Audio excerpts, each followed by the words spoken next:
ಎಲ್ರಿಗೂ ನಮಸ್ಕಾರ. ನಮ್ಮ ನ್ಯೂಸ್ ಅಲರ್ಟ್ ಯೂಟ್ಯೂಬ್ ಚಾನಲ್ಗೆ ನಿಮಗೆ ಸ್ವಾಗತ. ನಾನು ಚಂದನ್. ಡಿಸೆಂಬರ್ ಹಲವರಿಗೆ ಕ್ರಿಸ್ಮಸ್ ಹಬ್ಬ ಆದರೆ ಇವತ್ತು ಸುದೀಪ್ ಸರ್ ಅಭಿಮಾನಿಗಳಿಗೆ ಮ್ಯಾಕ್ಸ್ ಹಬ್ಬ. ಸೊ ಹೆಚ್ಚು ಕಡಿಮೆ ವಿಕ್ರಾಂತ್ ರೋಣ ಸಿನಿಮಾ ಬಂದಾಗಿಂದ ಇದ್ದಂಥ ಒಂದೇ ಒಂದು ಕ್ವಶನ್ ಅಂತಂದ್ರೆ ಸುದೀಪ್ ಸರ್ದು ನೆಕ್ಸ್ಟ್ ಸಿನಿಮಾ ಯಾವಾಗ ಬರುತ್ತೆ ಥಿಯೇಟರ್ ಮೇಲೆ ಅಂತ ಅಭಿಮಾನಿಗಳು ಕಾಯ್ತಾ ಇದ್ರು. ಸೊ ಕಬ್ಜಾ ಬರುತ್ತೆ, ಅದಾದ ಬಳಿಕ ಫುಲ್ ಫ್ಲೆಡ್ಸ್ ಆಗಿ ನಾವು ನೋಡಬೇಕು, ನಾವು ಅವ್ರದೇ ಆದಂಥ ಸಿನಿಮಾದಲ್ಲಿ ನೋಡಬೇಕು ನಾವು ಅನ್ನೋಂಥ ಕುತೂಹಲ ಸಾಕಷ್ಟು ಜನರಿಗೆ ಇತ್ತು. ಸೊ ಇವತ್ತು ಎಲ್ಲ ಕುತೂಹಲಗಳಿಗೆ ಮ್ಯಾಕ್ಸ್ ಸಿನಿಮಾ ರಿಲೀಸ್ ಆಗುವ ಮೂಲಕ ತೆರೆಯನ್ನು ಎಳೆದಿದೆ. ಮೊನ್ನೆ ಆದಂಥ ಇವೆಂಟ್ ಆಗಿರ್ಬೋದು, ಟ್ರೇಲರ್ ಆಗಿರ್ಬೋದು, ಒಂದಷ್ಟು ಟೀಸರ್ನ ಕ್ಲಿಪ್ಸ್ಗಳಾಗಿರ್ಬೋದು, ಸಾಂಗ್ಸ್ನ ಲಿರಿಕ್ಸ್ ಆಗಿರ್ಬೋದು, ಎಲ್ಲವೂ ಕೂಡ ಸಿನಿಮಾ ನೋಡೋದಕ್ಕೆ ಮತ್ತಷ್ಟು ನಿರೀಕ್ಷೆಯನ್ನು ಹೆಚ್ಚು ಮಾಡಿದ್ದಂತೂ ಸುಳ್ಳಲ್ಲ.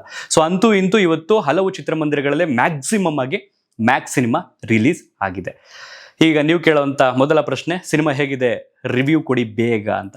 ಸೊ ಖಂಡಿತವಾಗಿಯೂ ಕಂಪ್ಲೀಟ್ ಆಗಿ ಸಿನಿಮಾ ಬಗ್ಗೆ ರಿವ್ಯೂವನ್ನು ನಾನು ನಿಮಗೆ ಕೊಡ್ತೀನಿ. ಅದಕ್ಕೂ ಮೊದಲು ಯಾರಾದರೂ ಹೊಸಬ್ರು ನಮ್ಮ ಚಾನಲ್ಗೆ ಮೊದಲ ಬಾರಿಗೆ ಭೇಟಿ ಕೊಟ್ಟು ಈ ರಿವ್ಯೂ ವಿಡಿಯೋವನ್ನು ನೋಡ್ತಾ ಇದ್ರೆ ಸಬ್ಸ್ಕ್ರೈಬ್ ಮಾಡ್ಕೊಳ್ಳಿ, ಪಕ್ಕದಲ್ಲಿರುವಂಥ ಬೆಲ್ ಐಕನನ್ನು ಕ್ಲಿಕ್ ಮಾಡಿ. ಸೊ ಮ್ಯಾಕ್ಸ್ ಏನಿದು ಟೈಟ್ಲು, ಮ್ಯಾಕ್ಸು ಹೆವಿ ಸೌಂಡ್ ಮಾಡ್ಬಿಡ್ತು ಟೈಟ್ಲು ಇತ್ತೀಚೆಗಂತೂ. ಅದರಲ್ಲೂ ಮ್ಯಾಕ್ಸಿಮಮ್ ಮ್ಯಾಕ್ಸ್ ಈ ಒಂದು ಲಿರಿಕ್ಸ್ ಬಂದಾಗಂತೂ ಟೈಟ್ಲು ಹೆವಿ ಸೌಂಡ್ ಮಾಡಿದ್ದಂತೂ ಸುಳ್ಳಲ್ಲ.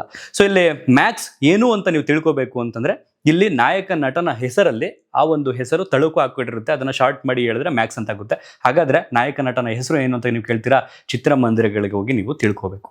ಸೊ ಈಗ ಸಿನಿಮಾದ ಒನ್ಲೈನ್ ಸ್ಟೋರಿ ಬಂದ್ಬಿಡ್ತೀನಿ. ಈಗ ಸಸ್ಪೆಂಡ್ ಆಗಿರುವಂತ ಒಬ್ಬ ಪೊಲೀಸ್ ಅಧಿಕಾರಿ ಅಂದ್ರೆ ಇನ್ಸ್ಪೆಕ್ಟರ್ ಸಸ್ಪೆಂಡ್ ಅವಧಿಯನ್ನು ಮುಗಿಸ್ಕೊಂಡು ನಾಳೆ ಬೆಳಗ್ಗೆ ಡ್ಯೂಟಿಗೆ ಜಾಯಿನ್ ಆಗಬೇಕು. ಸೊ ಒಂದು ಹೊಸ ಸ್ಟೇಷನ್ಗೆ ಹೋಗಿ ಡ್ಯೂಟಿಗೆ ರಿಪೋರ್ಟ್ ಆಗಬೇಕು. ಸೊ ಸಂಜೆ 7 ಗಂಟೆಗೆ ಜಾಯಿನ್ ಆಗೋಕು ಅಂತ ಹೊರಡುವಂಥ ಸಮಯದಲ್ಲಿ ಏನೇನೆಲ್ಲ ಅಡಚಣೆಗಳು ಆಗ್ತವೆ, ಏನೇನೆಲ್ಲ ಫೇಸ್ ಮಾಡಬೇಕಾಗುತ್ತೆ ಹೀರೋ, ತಗೊಂಡಂಥ ಸಿಚುವೇಶನ್ಗಳೇನು, ಏನೇನು ನಿರ್ಧಾರಗಳನ್ನ ತಗೊಂಡ್ರು ಆ ಟೈಮ್ನಲ್ಲಿ, ಅದಾದ ಬಳಿಕ ಅದರಿಂದ ಆದಂಥ ಪರಿಣಾಮಗಳೇನು, ಕೊನೆಗೆ ಅದಕ್ಕಾದಂಥ ಅಂತ್ಯ ಏನು. ಸೊ ಇದು ಇಡೀ ಸಿನಿಮಾದ ಒನ್ಲೈನ್ ಸ್ಟೋರಿ.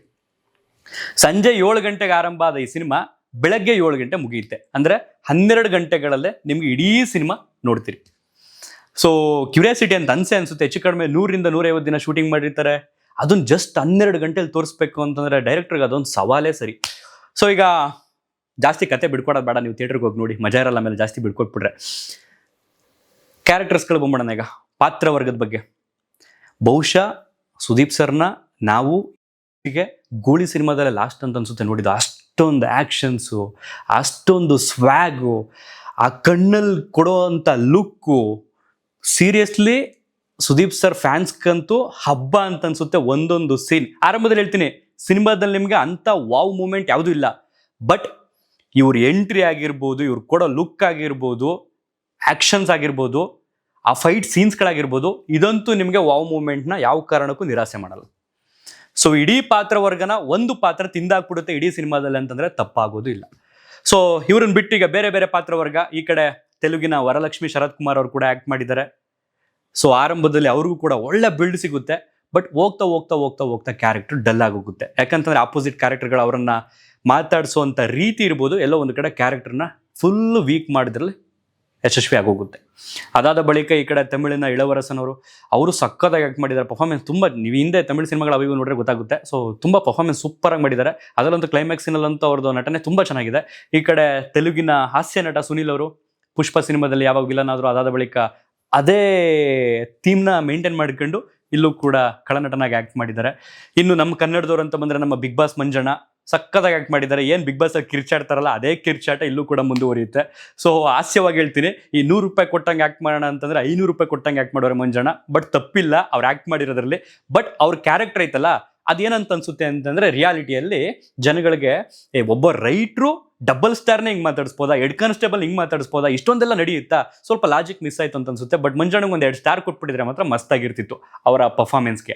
ಅದನ್ನು ಹೊರತುಪಡಿಸಿದ್ರೆ ನಮ್ಮ ಕನ್ನಡದ ನಟರು ಯಾರ್ಯಾರು ಅಂತಂದ್ರೆ, ಈ ಕಡೆ ಸುಕೃತ್ ಅವರಾಗಿರ್ಬೋದು, ಸಂಯುಕ್ತ ವರ್ನಾಡ್ ಆಗಿರ್ಬೋದು, ಕಾಮಿಡಿ ಕಿಲಾಡಿಗಳು ಗೋವಿಂದೇಗೌಡರು ಆಗಿರ್ಬೋದು, ಈ ಕಡೆ ವಿಜಯ್ ಚೆಂಡೂರವರಾಗಿರ್ಬೋದು, ಮತ್ತಷ್ಟು ತುಂಬ ಜನ ಆ್ಯಕ್ಟ್ ಮಾಡಿದ್ದಾರೆ. ಪ್ರಮೋದ್ ಶೆಟ್ಟಿ ಅವರಾಗಿರ್ಬೋದು, ಎಲ್ಲ ಅವರು ಕೊಟ್ಟಿರೋಂಥ ಪರ್ಫಾರ್ಮೆನ್ಸ್ನ ತುಂಬ ಅಚ್ಚುಕಟ್ಟಾಗಿ ಮಾಡಿದ್ದಾರೆ. ಪೊಲೀಸ್ ಪಾತ್ರ ಮಾಡಿರುವಂಥವರೆಲ್ಲ ಈ ಕಡೆ ಪ್ರಮೋದ್ ಶೆಟ್ಟಿ ಅವರು ಹಿಂಗೆ ಬಂದು ಹಿಂಗೆ ಹೊಂಟೋಗ್ತಾರೆ.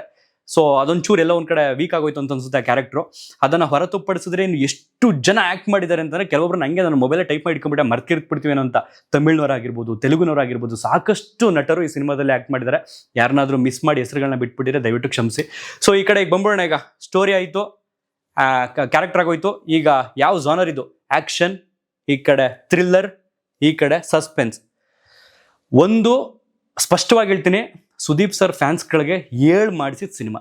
ಅದರಲ್ಲೂ ಸುದೀಪ್ ಸರ್ ಫ್ಯಾನ್ಸ್ಗಳಂತಲ್ಲ, ನೀವು ಯಾವುದೇ ಹೀರೋ ಫ್ಯಾನ್ಸ್ ಆಗಿದ್ರು ಆಕ್ಷನ್ಸ್ನ ನೀವು ತುಂಬ ಇಷ್ಟಪಡ್ತೀರಾ ಅಂತಂದರೆ ನಿಮ್ಗಳಿಗೆ ಹೇಳಿ ಮಾಡಿಸಿದ ಸಿನಿಮಾ ಮ್ಯಾಕ್ಸ್. ಯಾಕಂತಂದರೆ 12 ಗಂಟೆ ಸಿನಿಮಾ 2.25 ಗಂಟೆ ಡ್ಯೂರೇಷನಲ್ಲಿ ನಿಮಗೆ ಸಿನಿಮಾವನ್ನು ಥಿಯೇಟ್ರಲ್ಲಿ ತೋರಿಸ್ತಾರೆ. ಆರಂಭ ಆಗೋದೇ ಆ್ಯಕ್ಷನಿಂದ, ಅಂತ್ಯ ಆಗೋದು ಕೂಡ ಆ್ಯಕ್ಷನಿಂದ, ಇಡೀ ಸಿನಿಮಾ ಆ್ಯಕ್ಷನ್. ಅದರಲ್ಲಿ ಇಂಟ್ರೆಸ್ಟಿಂಗ್ ಅಂತ ಬಂದರೆ ಸಸ್ಪೆನ್ಸ್, ನೆಕ್ಸ್ಟ್ ಏನಾಗ್ಬೋದು ಅನ್ನೋಂಥದ್ದು. ಸೊ ಈ ಕಡೆ ಬಂದರೆ ಆ್ಯಕ್ಷನ್ಸು, ಸಸ್ಪೆನ್ಸು. ಸೊ ಜನ ಎಕ್ಸ್ಪೆಕ್ಟ್ ಮಾಡುವಂಥದ್ದೇನು, ರೊಮ್ಯಾಂಟಿಕ್ಕು, ಹಾಸ್ಯ, ಒಂದಷ್ಟು ಸೀನ್ಸ್ಗಳು, ಒಂದಷ್ಟು ಹೊರ್ಗಡೆ ವಿಜುವಲ್ಸಲ್ಲಿ ಸಾಂಗ್ಸ್ಗಳು, ಇವೆಲ್ಲವನ್ನು ಕೂಡ ಎಕ್ಸ್ಪೆಕ್ಟ್ ಮಾಡ್ತೀರಿ. ಬಟ್ ಇದು ಒನ್ ನೈಟಲ್ಲಿ ನಡೆಯುವಂಥ ಸ್ಟೋರಿ ಆಗಿರೋದ್ರಿಂದ ಅವೆಲ್ಲವನ್ನೂ ಕೂಡ ತಗೊಂಡು ಬಂದು ತುರ್ಕಕ್ಕೆ ಸಾಧ್ಯನೇ ಇಲ್ಲ ಅಲ್ಲಿ. ಯಾಕಂತಾರೆ ನಿಮಗೆ ಸಮಯದ ಅವಕಾಶ ಇರೋದು ಇಷ್ಟಿರೋದ್ರಿಂದ ಹೊರಗಡೆ ಯಾವ ಪಾತ್ರಗಳನ್ನು ತಂದಿಲ್ಲಿ ತುರ್ಕಾಗಲ್ಲ. ಆ ಕಾರಣದಿಂದ ಇಲ್ಲಿ ಹೀರೋಯಿನ್ ಆಗಿರ್ಬೋದು, ರೊಮ್ಯಾನ್ಸ್ ಆಗಿರ್ಬೋದು, ಒಳ್ಳೆ ಸಾಂಗ್ ಆಗಿರ್ಬೋದು, ಅದ್ಯಾವುದನ್ನು ಕೂಡ ನೀವು ಎಕ್ಸ್ಪೆಕ್ಟ್ ಮಾಡೋಂಗಿಲ್ಲ. ಇದೆಲ್ಲವನ್ನು ಕೂಡ ಪಕ್ಕಕ್ಕೆ ಇಟ್ಬಿಟ್ಟು ನೀವು ನೋಡ್ಕೊಂಡು ಬಂದರೆ ಒಂದು ಒಳ್ಳೆ ಮೂವಿಯನ್ನು ನೋಡ್ತೀರಿ ಅಂತ ನಾನು ಹೇಳ್ತೀನಿ. ಸೊ ಈ ಕಡೆ ಸಾಂಗ್ಸ್ ವಿಚಾರಕ್ಕೆ ಬಂದರೆ, ಮೊದಲ ಸಾಂಗ್ಸ್ ಬಂದು ಆರಕ್ಷಕರೇ ವಿಜಯ್ ಪ್ರಕಾಶ್ ಅವರ ಧ್ವನಿಯಲ್ಲಿ ಒಂದು ಒಳ್ಳೆ ಸಾಂಗ್ ಅದು. ಯಾಕೆಂತಂದರೆ ಆ ಸಿಚುವೇಶನ್ಗೆ ಜನ ಎಂಜಾಯ್ ಮಾಡ್ತಾರೆ. ಯಾಕೆಂದರೆ ಆ ಪೊಲೀಸ್ ಸ್ಟೇಷನಲ್ಲಿ ನಡೆಯುವಂಥ ಆ ಸಿಚುವೇಶನ್ಗೆ ಒಂದು ಒಳ್ಳೆ ಸಾಂಗ್ ಅದು. ಅದಾದ ಬಳಿಕ ಮ್ಯಾಕ್ಸ್ ಅದಂತೂ ಸೂಪರ್ ಆಗಿತ್ತು. ಬಟ್ ಆರಂಭದಲ್ಲಿ ಬರುತ್ತಲ್ಲ ಆ ಲಿರಿಕ್ಸ್, ಅಪ್ಪನಿಗೆ ಹುಟ್ಟಿದ್ರೆ ಬಾರೋ, ಎಲ್ಲೋ ಒಂದು ಕಡೆ ಆ ಸಾಂಗ್ನ ಮೌಲ್ಯವನ್ನೇ ಹಾಳು ಮಾಡ್ಬಿಡ್ತೇನೋ ಆ ಸಾಲು ಅಂತ ನನಗೆ ವೈಯಕ್ತಿಕವಾಗಿ ಅನ್ನಿಸ್ತು. ಬಹುಶಃ ಅನೂಪ್ ಭಂಡಾರಿ ಅವ್ರು ಇರಬೇಕು ಎರಡು ಸಾಂಗ್ಗಳಿಗೂ ಲಿರಿಕ್ಸ್ ಬರ್ದಿರುವಂಥವ್ರು. ಸೊ ಈ ಕಡೆ ಸಂಗೀತಕ್ಕೆ ಬಂದ್ಬಿಟ್ರೆ, ಬ್ಯಾಕ್ಗ್ರೌಂಡ್ ಸ್ಕೋರ್ಗೆ ಬಂದ್ಬಿಟ್ರೆ ಅಜನೀಶ್ ಲೋಕನಾಥ್ ಅವರು ಸಂಪೂರ್ಣವಾಗಿ ತಿಂದು ಬಿಸಾಕ್ಬಿಟ್ಟವ್ರೆ ಅಂತಲೇ ತಪ್ಪಾಗೋದಿಲ್ಲ. ಮೊನ್ನೆ ರಿಲೀಸ್ ಆದಂಥ ಯುಐಗೂ ಕೂಡ ಇವರೇನೆ, ಇದಕ್ಕೂ ಕೂಡ ಇವರೇನೆ. ಸೊ ಓವರ್ ಆಗಿ ಡಿಸೆಂಬರಲ್ಲಿ ಅಜನೀಶ್ ಲೋಕನಾಥ್ ಅವರ ಅಬ್ಬರ ಅಂತಂದರೆ ಯಾವ ಕಾರಣಕ್ಕೂ ತಪ್ಪಾಗೋದಿಲ್ಲ. ಸೊ ಈ ಕಡೆ ಆ್ಯಕ್ಷನ್ಸ್ ಆಯಿತು, ಬ್ಯಾಕ್ಗ್ರೌಂಡ್ ಸ್ಕೋರ್ ಆಯಿತು, ಸಾಂಗ್ಸ್ ಆಯಿತು. ಈ ಕಡೆ ಡೈರೆಕ್ಷನ್ಗೆ ಬಂದ್ಬಿಡ್ಬೇಕೀಗ. ನಿರ್ದೇಶಕ ವಿಜಯ್ ಕಾರ್ತಿಕೇಯನ್ ಅವರ ಮೊದಲ ಸಿನಿಮಾ ಅಂತಿದ್ದು, ತಮಿಳ್ನವರು ಮೂಲತಃ ಇವರು. ಎಷ್ಟು ಚೆನ್ನಾಗಿ ಮಾಡಿದ್ದಾರೆ ಅಂತಾರೆ ನಿಜಕ್ಕೂ. ಫಸ್ಟ್ ಸಿನಿಮಾನ ಇದು ಅಂತ ಅನ್ಸೋದೇ ಇಲ್ಲ. ಬಹುಶಃ ಅವ್ರು ಯಾವ್ಯಾವ ಸಿನಿಮಾಗೆ ವರ್ಕ್ ಮಾಡಿದ್ದಾರೆ ಅಸಿಸ್ಟೆಂಟ್ ಆಗಿ ಅಥವಾ ಏನೇನು ಕಲ್ತಿದ್ದಾರೆ ಅಸೋಸಿಯೇಟ್ ಆಗಿ, ಬಟ್ ಗೊತ್ತಿಲ್ಲ. ಬಟ್ ಫಸ್ಟ್ ಟೈಮ್ ಮಾಡಿರೋ ಡೈರೆಕ್ಟರ್ ಅಂತ ನಿಮಗೆಲ್ಲೂ ಕೂಡ ಅನ್ಸಲ್ಲ, ಅಷ್ಟು ಚೆನ್ನಾಗಿ ಮಾಡಿದ್ದಾರೆ. ಒಂದು ಪಾತ್ರವನ್ನು, ಎಕ್ಸಾಂಪಲ್ ಸುದೀಪ್ ಸರ್ ಪಾತ್ರವನ್ನು, ಅದ್ರ ಜೊತೆ 100 ಪಾತ್ರಗಳು ಬರ್ತವೆ. ಆ ಎಲ್ಲ ಪಾತ್ರಗಳನ್ನ ನೀವು 100-150 ದಿನ ಶೂಟಿಂಗ್ ಮಾಡಿ ನಮಗೆ 12 ಗಂಟೆಯಲ್ಲಿ ತೋರಿಸ್ತಿರಲ್ಲ ಆ ವ್ಯಾಪ್ತಿಯಲ್ಲಿ. ಎಲ್ಲೂ ಕೂಡ ಕ್ಯಾರೆಕ್ಟರ್ ಫೇಸ್ ಆಗಿರ್ಬೋದು, ಫಿಸಿಕಲ್ ಆಗಿರ್ಬೋದು, ಕಾಸ್ಟ್ಯೂಮ್ ಆಗಿರ್ಬೋದು, ಯಾವುದು ಕೂಡ ಚೇಂಜ್ ಆಗಲ್ಲ ನಿಮಗೆ. ಯಾಕಂತಂದರೆ ಒಂದು ಪಾತ್ರವನ್ನು ನಾವು ಒಂದು ದಿನದಿಂದ 100 ದಿನಕ್ಕೆ ತಗೊಂಡ್ರೆ ನಾವು ತುಂಬ ಚೇಂಜಸ್ ಆಗಿರುತ್ತೆ. ಬಟ್ ಎಲ್ಲೂ ಕೂಡ ನಿಮಗೆ ಯಾವುದೋ ಬೇರೆ ದಿನದಾಗಿತ್ತಲ್ಲ ಅನ್ಸೋದಿಲ್ಲ. ನಿಮಗೆ ಒಂದೊಂದು ಸೀನು ಕೂಡ ಮ್ಯಾಚ್ ಮಾಡೋದೈತಲ್ಲ, ಅದು ಸವಾಲೇ ಸರಿ. ಕೈತಿಯ ಛಾಯೆ ಒಂದಷ್ಟು ಇದೆ ಅಂತಂದರೆ ತಪ್ಪಾಗೋದಿಲ್ಲ. ತಮಿಳಿನ ಕಾರ್ತಿ ಅವ್ರದ್ದು ಕೈತಿ ಸಿನಿಮಾ ನೋಡಿದಿರಲ್ಲ ನೀವು, ಅದ್ರ ಛಾಯೆ ಅಂದರೆ ಒಂದು ಲಿಟ್ಲ್ ಇನ್ಸ್ಪಿರೇಷನ್ ಈ ಸಿನಿಮಾಗಿದೆ ಅಂತಂದರೆ ತಪ್ಪಾಗೋದಿಲ್ಲ. ಯಾಕೆಂತಂದರೆ ಅದು ಕೂಡ ಒಂದು ರಾತ್ರಿಯಲ್ಲಿ ನಡೆದು ಮುಗಿಯುವಂತಹ ಕಥೆನೇ, ಇದು ಕೂಡ ಒಂದು ರಾತ್ರಿಯಲ್ಲಿ ನಡೆದು ಬೆಳಕಾಗುವುದರಲ್ಲಿ ಮುಗಿಯುವಂಥ ಕಥೆ ಆಗಿರೋದ್ರಿಂದ ಲಿಟ್ಲ್ ಇನ್ಸ್ಪಿರೇಷನ್. ಯಾಕೆಂದರೆ ಅವರು ಮೂಲತಃ ಡೈರೆಕ್ಟರ್ ಬಂದು ತಮಿಳರಾಗಿರೋದ್ರಿಂದ ಲಿಟ್ಲ್ ಇನ್ಸ್ಪಿರೇಷನ್ ಆಗಿದೆ ಅಂತಂದರೆ ತಪ್ಪಾಗೋದಿಲ್ಲ. ಸೊ ಈ ಕಡೆ ಇದೆಲ್ಲವನ್ನು ಹೊರತುಪಡಿಸಿದ್ರೆ ಒಂದಷ್ಟು ನೆಗೆಟಿವ್ಸ್ ಅಂತಂದರೆ, ಸಿನಿಮಾ ಫಸ್ಟ್ ಹಾಫ್ ಸೂಪರ್ ಆಗಿ ಹೋಗುತ್ತೆ. ಯಾಕೆಂತಂದ್ರೆ ಒಂದು ನೈಟಲ್ಲಿ ನಡೆಯೋ ಸ್ಟೋರಿಯಿಂದ ಫಾಸ್ಟ್ ಆಗಿ ಹೋಗ್ಬಿಡುತ್ತೆ ಸಿನಿಮಾ ನಿಮಗೆ. ಬಟ್ ಸೆಕೆಂಡ್ ಹಾಫ್ ಒಂಚೂರು ಲಿಟ್ಲ್ ಬೋರ್ ಅಂತ ಅನ್ಸುತ್ತೆ. ಅದನ್ನು ಹೊರತುಪಡಿಸಿದ್ರೆ ಅಷ್ಟಾಗಿ ಇಲ್ಲಿ ಎಮೋಷನ್ಸ್ಗೆ ಜಾಗ ಸಿಕ್ಕಿಲ್ಲ. ಕಂಪ್ಲೀಟ್ ಆಕ್ಷನ್ಸ್ ಎಲ್ಲ ಮುಳುಗೋಗಿರೋದ್ರಿಂದ ಲಾಸ್ಟ್ ಕ್ಲೈಮ್ಯಾಕ್ಸ್ ಅನ್ನು ನಾವು ತುಂಬ ಎಕ್ಸ್ಪೆಕ್ಟ್ ಮಾಡ್ತಾ ಇರ್ತೀವಿ. ಅದ್ರಲ್ಲಿ ಏನಂತ ಅನ್ಸುತ್ತೆ ಅಂದರೆ, ಈ ಸೀನ್ ಏನೋ ಸ್ವಲ್ಪ ಜನಗಳನ್ನ ಒಂಚೂರು ಕನಿಕರ ಉಂಟು ಮಾಡ್ಬೋದು, ಕರುಣಾರಸವನ್ನು ಉತ್ಪತ್ತಿ ಮಾಡ್ಬೋದು ಅಂತ ಅನ್ಕೊಳ್ತೀವಿ. ಬಟ್ ಅಷ್ಟಾಗಿ ವರ್ಕೌಟ್ ಆಗಿಲ್ಲ.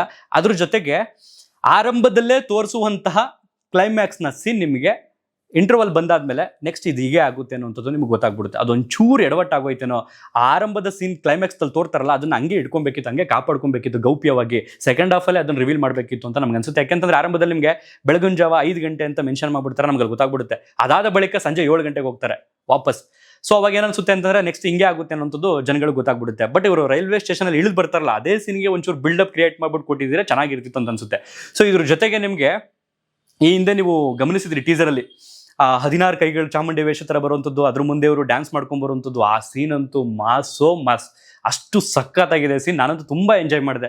ಅದನ್ನು ಹೊರತುಪಡಿಸಿದ್ರೆ ಮಹಾಬಲಿಪುರಮಲ್ಲಿ ಅಂತ ಅನ್ಸುತ್ತೆ ಈ ಸಿನಿಮಾ ಕಂಪ್ಲೀಟ್ ಆಗಿ ಶೂಟಿಂಗ್ ನಡೆದಿರುವಂಥದ್ದು. ಸೊ ಅಲ್ಲಿಯ ಟೆಕ್ನಿಷಿಯನ್ಸ್ಗಳನ್ನ ತುಂಬ ಚೆನ್ನಾಗಿ ಬಳಸ್ಕೊಂಡು ಸಿನಿಮಾವನ್ನು ಸೆಟ್ ಹಾಕಿರೋದಾಗಿರ್ಬೋದು. ಸೆಟ್ ಹಾಕಿರುವಂಥವ್ರು ಆರ್ಟ್ ಡೈರೆಕ್ಟರ್ ಶಿವಕುಮಾರ್ ಅವರು, KGF ಸಲಾರ್ ಇವರೇ ಇದಕ್ಕೂ ಕೂಡ ಸೆಟ್ ಆಗಿರುವಂಥವ್ರು. ಸೊ ನಮಗೆಲ್ಲ ಒಂದು ಕಡೆ ಪೊಲೀಸ್ ಸ್ಟೇಷನ್ ಸಡನ್ ಆಗಿ ನೋಡಿದ ತಕ್ಷಣ ನನಗೆ ನಮ್ಮ ಟೌನಲ್ಲಿ ಹತ್ರ ಐತಲ್ಲ ಪುಟ್ಟಣ್ಣ ಚೆಟ್ಟಿಪುರ ಭವನ, ಅದೇನೋ ಅಂತ ಅನ್ಕೊಂಡ್ಬಿಟ್ಟೆ. ಸೊ ಇನ್ನು ನಿರ್ಮಾಪಕರು ಬಂದು ತಾನು ಅವರು ತಮಿಳಿನ ಮೂಲದವರು. ಸೊ ಈ ಕಡೆ ಸಿನಿಮಾಟೋಗ್ರಫಿ ಹಾಗೇನೆ ಎಡಿಟಿಂಗ್, ಇದ್ರ ಬಗ್ಗೆನೂ ಕೂಡ ಮಾತಾಡಬೇಕು ನಾನು. ಸೊ ಶೇಖರ್ ಚಂದ್ರ ಅವರು ನಮ್ಮವರೇ ಇದಕ್ಕೆ ಸಿನಿಮಾಟೋಗ್ರಫಿ. ಈ ಕಡೆ ಅವ್ರ ಹೆಸರು ಬರ್ದಿಟ್ಕೊಂಡು ನೆನಪಾಗ್ತಿಲ್ಲ ಅಂದ್ಬಿಟ್ಟು ಗಣೇಶ್ ಬಾಬು ಅವರು ಎಡಿಟಿಂಗು. ಸೊ ನಿಜಕ್ಕೂ ಡೈರೆಕ್ಟರ್ ಆಗಿರ್ಬೋದು, ಕ್ಯಾಮ್ರಾಮನ್ ಆಗಿರ್ಬೋದು, ಅಂದರೆ ಸಿನಿಮಾಟೋಗ್ರಫಿ ಆಗಿರ್ಬೋದು, ಈ ಕಡೆ ಎಡಿಟರ್ ಆಗಿರ್ಬೋದು, 3 ಜನಕ್ಕೆ ಈ ಸಿನಿಮಾ ಸವಾಲು ಅಂತಂದರೆ ತಪ್ಪಾಗೋದಿಲ್ಲ. ಯಾಕೆಂದ್ರೆ 12 ಅವರಲ್ಲಿ ಆ ಸಿನಿಮಾವನ್ನು ನಾವು ನೋಡ್ತೀವಿ ಎಷ್ಟೋ ದಿನದ ನಂತರ ನಡೆದಿರುವಂಥ ಶೂಟಿಂಗನ್ನು. ಸೊ ಹಾಗಾಗಿ ನಿಜಕ್ಕೂ ಗ್ರೇಟ್ ಆಟ್ಸ್ ಆಫ್ ಹೇಳಬೇಕು ಅವ್ರು 3 ಜನಕ್ಕೆ. ಸೊ ಇದೆಲ್ಲವನ್ನು ಹೊರತುಪಡಿಸಿದ್ರೆ ಒಂದು ಚಿಕ್ಕ ನೆಗೆಟಿವ್ ಅಂತಂದರೆ ಅದು ಸಿನಿಮಾದಲ್ಲಿ ನೆಗೆಟಿವ್ ಅಲ್ಲ, ನಾನು ವೈಯಕ್ತಿಕವಾಗಿ ಕೇಳ್ಕೊಳ್ಳೋದೇನಂತಂದರೆ ಸುದೀಪ್ ಸರ್ನ ಹೆಚ್ಚು ಕಡಿಮೆ ಕೋಟ್ಯಾಂತರ ಜನ ಫ್ಯಾನ್ಸ್ಗಳಿದ್ದಾರೆ. ನಿಮ್ಮನ್ನು ಫಾಲೋ ಮಾಡುವಂಥವ್ರು ಕನಿಷ್ಠದಲ್ಲಿ ಒಂದು 70% ಅದು ಇರ್ಬೋದು, ಬೇಡ ಒಂದು 50% ಇರ್ಬೋದು, ಬೇಡ ಒಂದು 40% ಇರ್ಬೋದು. ಅಷ್ಟು ಜನರಲ್ಲಿ ನಿಮ್ಮನ್ನು ಅನುಸರಿಸುವಂಥವ್ರು, ಆ ಸ್ವ್ಯಾಗ್ ಆಗಿರ್ಬೋದು, ನಿಮ್ಮ ಥರ ಮಾತಾಡೋ ಶೈಲಿ ಆಗಿರ್ಬೋದು, ಅಥವಾ ನಿಮ್ಮ ಥರ ನಡ್ಕೊಳ್ಳೋಂಥ ರೀತಿ ಆಗಿರ್ಬೋದು, ಪ್ರತಿಯೊಬ್ಬ ನಟನನ್ನು ಅವರ ಅಭಿಮಾನಿಗಳು ಅವ್ರದ್ದೇ ಆದ ರೀತಿಯಲ್ಲಿ ಅನುಸರಿಸ್ತಾರೆ. ಸೊ ಇಲ್ಲಿ ಈಗ ಕೆಲವೊಂದು ಸಿನಿಮಾಗಳಲ್ಲಿ ಕೆಲವೊಂದು ದೃಶ್ಯಗಳಿಗೆ ಕೆಲವೊಂದು ಕ್ಯಾರೆಕ್ಟರ್ಗಳಿಗೆ ಅವಶ್ಯಕತೆ ಇರುತ್ತೆ ಕೆಲವೊಂದು ಪ್ರಾಪರ್ಟಿಗಳನ್ನು ಬಳಸೋದು. Example cigarette. ಎಲ್ಲ ಸಿನಿಮಾಗಳಲ್ಲೂ ಕೂಡ ಬಳಸಿರ್ತಾರೆ. ಸಿಗರೆಟ್ ಧೂಮಪಾನ ಆರೋಗ್ಯಕ್ಕೆ ಹಾನಿಕಾರ, ಮದ್ಯಪಾನ ಆರೋಗ್ಯಕ್ಕೆ ಹಾನಿಕಾರ, ಹೆಲ್ಮೆಟ್ ಹಾಕದೆ ಧರಿಸುವುದು ಅಪರಾಧ, ಸೀಟ್ ಬೆಲ್ಟ್ ಧರಿಸದೆ ವಾಹನ ಮಾಡುವುದು ಅಪರಾಧ, ಇವೆಲ್ಲವೂ ಕೂಡ ಹಾಕಿರ್ತಾರೆ. ಬಟ್ ನಮ್ಮ ಜನ ಅವೆಲ್ಲಕ್ಕೂ ಏನು ಕ್ಯಾರೆ ಮಾಡಲ್ಲ. ಅವೆಲ್ಲ ಒಂಥರ ಹೆಂಗೆ ಅಂತಾರೆ, ಸಿಗರೆಟ್ ಪ್ಯಾಕ್ ಮೇಲೆ ಬರ್ದಿದ್ರೆ ಅದನ್ನ ಎಸ್ಬಿಟ್ಟು ಸಿಗರೆಟ್ ಹೊಡಿತಾರಲ್ಲ ಹಂಗಾಗುತ್ತೆ. ಬಟ್ ಈ ಸಿನಿಮಾದಲ್ಲೂ ಕೂಡ ಸಿಗರೇಟ್ ಸೀನ್ಸ್ಗಳು ಇದೆ. ಬಟ್ ಸುದೀಪ್ ಸರ್ ಕೈಲಿ ಅಷ್ಟೊಂದು ಸಿಗರೇಟ್ ಕೊಟ್ಟು ತೋರಿಸುವಂಥ ಅವಶ್ಯಕತೆ ಇರಲಿಲ್ಲ. ಹೆಚ್ಚು ಕಡಿಮೆ ಒಂದು 10ರಿಂದ 12 ಸಲ ಆದರೂ ಬಹುಶಃ ನಾವು ನೋಡ್ತೀವಿ ಅವ್ರ ಕೈಲಿ ಸಿಗರೇಟನ್ನು. ಅದೆಲ್ಲ ಒಂದು ಕಡೆ ನಿಮ್ಮ ಅಭಿಮಾನಿಗಳನ್ನು ತಪ್ಪು ದಾರಿಗೆ ಅಥವಾ ಪ್ರಚೋದನೆ ಕೊಟ್ಟಾಗುತ್ತೆ ಅನ್ನೋಂಥದ್ದು ನನ್ನ ವೈಯಕ್ತಿಕ ಅನಿಸಿಕೆ. ಕಾರಣ ನಾನು ಕೂಡ ನಿಮ್ಮನ್ನು ತುಂಬ ಇಷ್ಟಪಡ್ತೀನಿ.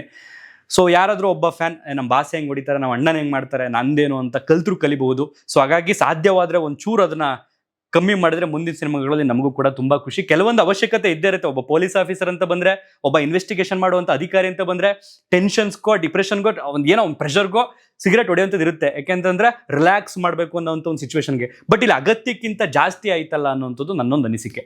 ಸೊ ಓವರಾಲ್ ಆಗಿ ಇನ್ಯಾವುದು ನೆಗೆಟಿವ್ಗಳಿಲ್ಲ. ಸೆಕೆಂಡ್ ಹಾಫ್ ಒಂಚೂರು ಲ್ಯಾಗ್ ಆಯಿತು ಅನ್ನೋದು ಬಿಟ್ಟರೆ ಫಸ್ಟ್ ಹಾಫ್ ಅಂತೂ ನಿಮಗೆ ಫಾಸ್ಟಾಗಿ ಹೋಗುತ್ತೆ. ಸೀನ್ ಟು ಸೀನ್ ಸಖತ್ತಾಗಿ ನಿಮಗೆ ಕನೆಕ್ಟ್ ಆಗುತ್ತೆ. ಅದರಲ್ಲೂ ಕ್ಲೈಮ್ಯಾಕ್ಸ್ ಏನಂತೂ ನಿಮಗೆ ತುಂಬ ಚೆನ್ನಾಗಿದೆ. ಒಂಚೂರು ಎಮೋಷನ್ಸಲ್ಲಿ ವರ್ಕೌಟ್ ಮಾಡಿದ್ದೀರಿ ಇನ್ನೂ ಚೆನ್ನಾಗಿರ್ತಿತ್ತು. ಸೊ ಓವರಾಲ್ ಆಗಿ ಈ ಸಿನಿಮಾವನ್ನು ನೀವು ಕೊಡೋ ಕಾಸಿಗೆ ಖಂಡಿತವಾಗಿಯೂ ವರ್ತಾಗುತ್ತೆ. 3 ವರ್ಗದವರು ಈ ಸಿನಿಮಾವನ್ನು ಎಂಜಾಯ್ ಮಾಡ್ಕೊಂಡು ನೋಡ್ಬೋದು. ಒಂದು ಸುದೀಪ್ ಸರ್ ಫ್ಯಾನ್ಸ್, ಮತ್ತೊಂದು ನೀವು ಯಾವುದೇ ಹೀರೋಗಳ ಅಭಿಮಾನಿ ಆಗಿದ್ರು ಆ್ಯಕ್ಷನ್ಸನ್ನು ನಾವು ತುಂಬ ಇಷ್ಟಪಡ್ತೀವಿ ಅನ್ನೋಂಥವ್ರು, ಮತ್ತೊಂದು ನಾನು ಸಸ್ಪೆನ್ಸ್ ಸಿನಿಮಾಗಳನ್ನು ನೋಡ್ತೀನಿ ಅನ್ನೋಂಥವ್ರು, ಸೀಟ್ ತುದಿಯಲ್ಲಿ ಕೂತ್ಕೊಂಡು ನೋಡುವಂಥ ಸಿನಿಮಾ. ಸೊ ಓವರಾಲ್ ಆಗಿ ಹೋದ ವರ್ಷ ಡಿಸೆಂಬರಲ್ಲಿ ಕ್ರಿಸ್ಮಸ್ ಸಂದರ್ಭದಲ್ಲಿ ಕಾಟೇರ ಗೆದ್ದಿತ್ತು. ಈ ಬಾರಿ ಮ್ಯಾಕ್ಸ್ ಗೆಲ್ಲುತ್ತೆ ಅನ್ನುವಂಥ ವಿಶ್ವಾಸದಲ್ಲೇ ಈ ರಿವ್ಯೂವನ್ನು ಇಲ್ಲಿಗೆ ಎಂಡ್ ಮಾಡ್ತಿದ್ದೀನಿ. ಮತ್ತೊಂದು ವಿಡಿಯೋದಲ್ಲಿ ಸಿಗ್ತೀನಿ. ಯಾರ್ದಾದ್ರೂ ಹೆಸರುಗಳನ್ನ ಬಿಟ್ಟಿದ್ರೆ, ಯಾರ್ದಾದ್ರೂ ಪಾತ್ರ ವರ್ಗವನ್ನು ನಾನು ಮಿಸ್ ಮಾಡಿದರೆ ದಯವಿಟ್ಟು ಕ್ಷಮಿಸಿ ಅಂತ ಕೇಳ್ಕೊಳ್ತಾ ರಿವ್ಯೂವನ್ನು ಇಲ್ಲಿ ಎಂಡ್ ಮಾಡ್ತಾ ಇದ್ದೀನಿ. ಮತ್ತೆ ಇನ್ನೊಂದ್ಸಲ ಸಿನಿಮಾ ನೋಡಬೇಕು. ಕಳೆದ ಬಾರಿ ಬ್ಯಾಚುಲರ್ ಆಗಿದ್ದೆ, ಒಂದ್ಸಲ ನೋಡ್ಕೊಂಡಿದ್ರೆ ಆಗ್ತಿತ್ತು. ಈಗ ನನ್ನ ಹೆಂಡತಿ ಅಲೆಯ ನಾನು ಕರ್ಕೊಂಡು ಹೋಗು ಅಂತಿದ್ದಾಳೆ ನನ್ನ ಹೆಂಡತಿ. ಸೊ ಈಗ ಮತ್ತೊಮ್ಮೆ ಸಿನಿಮಾವನ್ನು ನೋಡುವಂತಹ ಅವಕಾಶ ಇದೆ. ಇವತ್ತಲ್ಲ ನಾಳೆ ಮತ್ತೊಮ್ಮೆ ನೋಡಬೇಕು ಅಂತ ಕೇಳ್ಕೊಳ್ತಾ ರಿವ್ಯೂವನ್ನು ಇಲ್ಲಿ ಎಂಡ್ ಮಾಡ್ತಿದ್ದೀನಿ. ಯಾಕೆಂದರೆ she is fan Sudeep sir ಅಭಿಮಾನಿಗಳು. ಸೊ ಮೊನ್ನೆಯಿಂದಲೂ ಕೂಡ ನನಗೆ ಹೇಳ್ತಾನೆ ಇದ್ದಾಳೆ, ನೀನು ಯಾವುದು ಕರ್ಕೊಂಡು ಹೋಗ್ತೀಯ ಬಿಡ್ತೀಯ, ನನಗಂತೂ ಕರ್ಕೊಂಡು ಹೋಗು ಅಂತ. ನಾನು ಫಸ್ಟ್ ಶೋ ಬೇಡ ಕಣೆ, ತುಂಬ ಮಾಸ್ ಆಡಿಯನ್ಸ್ ಇರ್ತಾರೆ, ಬೇಡ ಯಾಕೆ ಬೇಕು, ನಿನ್ನನ್ನು ಬೇರೆ ಕಡೆ ಕರ್ಕೊಂಡು ಹೋಗ್ತೀನಿ, ಒಂದು 2-3 ದಿನ ಆಗಲಿ, ಕ್ರೌಡ್ ಕಮ್ಮಿ ಆಗಲಿ, ಅದಾದ ಬಳಿಕ ಕರ್ಕೊಂಡು ಹೋಗ್ತೀನಿ ಅಂತ ಪ್ರಾಮಿಸ್ ಮಾಡಿದ್ದೀನಿ. ಸೊ 2-3 ದಿನ ಬಿಟ್ಟು ಕರ್ಕೊಂಡು ಹೋಗಬೇಕು ಅಂತ ಹೇಳ್ತಾ ಈ ರಿವ್ಯೂವನ್ನು ಇಲ್ಲಿ ಎಂಡ್ ಮಾಡ್ತಾ ಇದ್ದೀನಿ. ಖುಷಿಯಿಂದ ಎಂಡ್ ಮಾಡ್ತಾ ಇದ್ದೀನಿ. ನೀವು ಖಂಡಿತವಾಗಿ ಸಿನಿಮಾ ನೋಡ್ಬೋದು ಅಂತ ವಿಶ್ವಾಸದಲ್ಲೇ ಎಂಡ್ ಮಾಡ್ತಾ ಇದ್ದೀನಿ. ಧನ್ಯವಾದ.